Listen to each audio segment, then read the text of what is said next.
Alright y'all, welcome back to the channel and to some more turkey pattern testing. And I've got another pretty interesting combo out here today that I'm really looking forward to seeing what it can actually do. So for the load I've brought out here today, it's definitely an old school load, which is some of the Winchester Supreme turkey loads.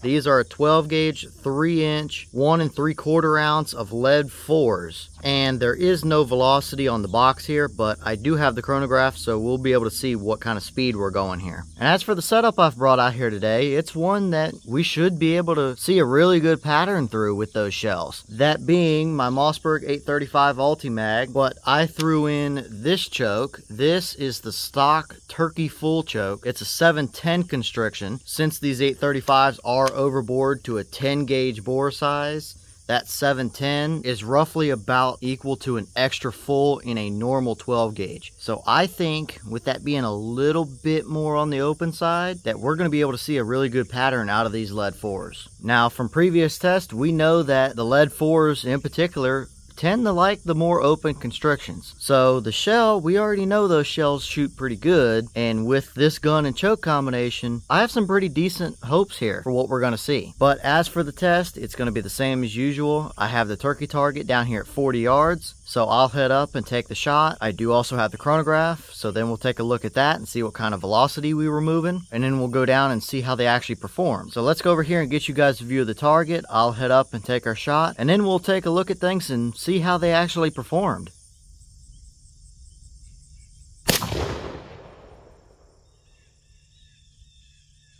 Okay, so that round gave us 1352 across the chronograph. So those Winchester Supreme lead 4s were definitely moving out pretty quick. But still, I wouldn't call it anything really too out of the ordinary, but definitely pretty interesting to see. But how did they do downrange? Let's go check it out and see. Alright, so now we're downrange at our 40-yard paper here, and this is what we got. And it's pretty interesting looking, and kind of both is and isn't what I expected at the same time. Now, I do think this would have been a dead bird, but he most likely would have been flopping around on you quite a bit, because we really didn't have any direct brain hits or spine hits on this guy. But I do still think you would have got a turkey out of it. Now, looking at the entire pattern here, we might have been just a touch right, but the core area definitely favored towards the right side of the pattern. Now, it's not a super hot core or super condensed core by any means, but in comparison to the rest of the pattern here, I mean, there's kind of a big hole and void right on the back side of his head right there, because they're shot pretty much all the way around the top and the bottom there, but the core definitely favored off to the right side there. So that is kind of a little bit of a goofy looking pattern. It's not exactly what I expected to see. Now, the core area that is over here to the right, it's not terrible for 4s, not at all.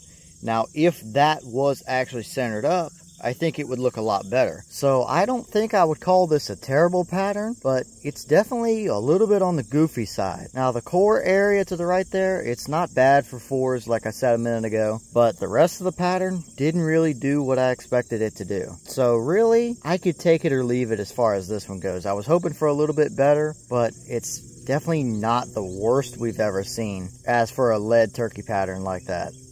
Alright, and here's the wad out of that shell. And nothing really out of the ordinary. There's nothing stuck down in there, but you can see the little dimples from the shot, but there's no rips or tears or anything like that in the wad here. So I think the wad did what it was supposed to do. Now these are very, very similar to the Longbeard XR wads, but they are just a little tiny bit shorter, and they definitely don't use the same waxy buffer material stuff that the Longbeard shells do. But as for the wad, very similar to the Longbeard loads, but as for this case, nothing really too special to see on this one.